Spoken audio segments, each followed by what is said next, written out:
Aujourd'hui, à l'occasion de la création de mon site web Terminator Web dans un cadre universitaire, eh bien je vais faire ce qu'on appelle un visio-trottoir en fait, car à la base je devais faire un micro-trottoir à Montbéliard où je posais des questions à des gens sur une thématique particulière qui est la pollution numérique, mais le confinement en a fait autrement. Vous verrez une personne que j'ai interviewée chez moi, vous en verrez d'autres par visioconférence et bien d'autres.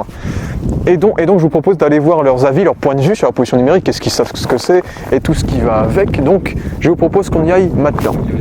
Tu n'es au courant de rien du tout, d'absolument rien sur les questions, donc tu vas répondre comme bon te semble, par ton intuition, et donc nous allons commencer avec une première question.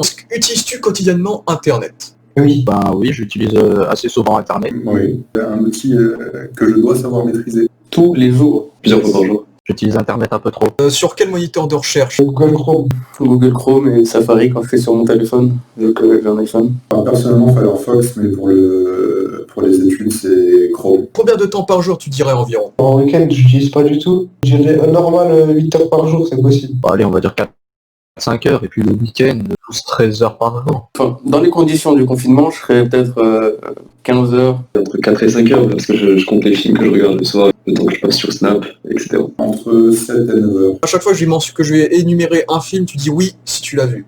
Black Mirror. Oui. Her. Ah, non, je... Matrix. Si, j'ai déjà vu. Ouais. Oui. Mr. Robot. Oui. Wall-E. Oui. Et Ready Player One. Oh oui, incroyable. Parmi ceux que tu connais, vois-tu un lien entre eux? Oui, la technologie. C'est un peu une société futuriste qui donne un avenir sombre à la Terre. Un rapport avec Internet, du coup, Internet et le développement, j'imagine. Soit c'est post-apocalyptique, soit c'est un futur négligent et assez désagréable, soit simplement c'est une utilisation des technologies futures totalement déplacées menant à une anarchie sociétale. Donc voici la grosse question. À ton avis, comment définirais-tu la pollution numérique? Dans le numérique, on a beaucoup de fausses informations, etc.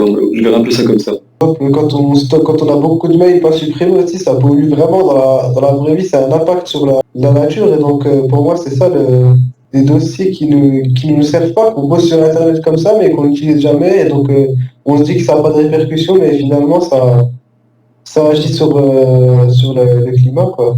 Le surplus d'informations sur les réseaux, trop de data, tue la data. Il faut savoir peser les pour et les contre. Il y a du bon, il y a du mauvais. Aujourd'hui, on est surtout sur du mauvais à cause de l'utilisation des données, etc. Et voilà. Tous ces médias définissent une critique du numérique et de notre utilisation nocive de la technologie. Et tout cela est regroupé dans ce que l'on appelle la pollution numérique. Toutes ces conséquences désastreuses telles que la pollution de gaz à effet de serre, de CO2, tout cela à cause des grandes entreprises comme les GAFAM qui ne se soucient point de cette pollution et qui en font même profit. C'est aussi pour ça que les médias de fiction dénoncent tout ça vu que les GAFAM ne s'arrêteront pas si on ne fait rien. C'est à nous de mettre en place des moyens plus écologiques pour notre planète. Les mesures doivent être prises. Tu connais Greenpeace? En soi, comme ils utilisent des bateaux, un bateau ça pollue, donc t'adresses un message de paix, mais tu fais la guerre en fait. Tu pollues pour dépolluer. Du coup, Yannis, je te remercie. J'espère que je t'aurai fait apprendre quelque chose et que tu réfléchiras peut-être de nouveau à la question. J'y réfléchis déjà, on y réfléchit tous, j'espère. J'espère qu'on est tous responsables. C'est réussi, bien joué Julien. Donc j'espère que je vous ai aussi fait apprendre des choses. Et donc je vous invite à vous renseigner davantage sur cette thématique, ce sujet fort actuel de nos jours et qui est très important. Donc merci à tous d'avoir vu ces visio-trottoirs, j'espère que ça vous a plu. Et donc merci à tous d'avoir vu cette vidéo et polluez moins.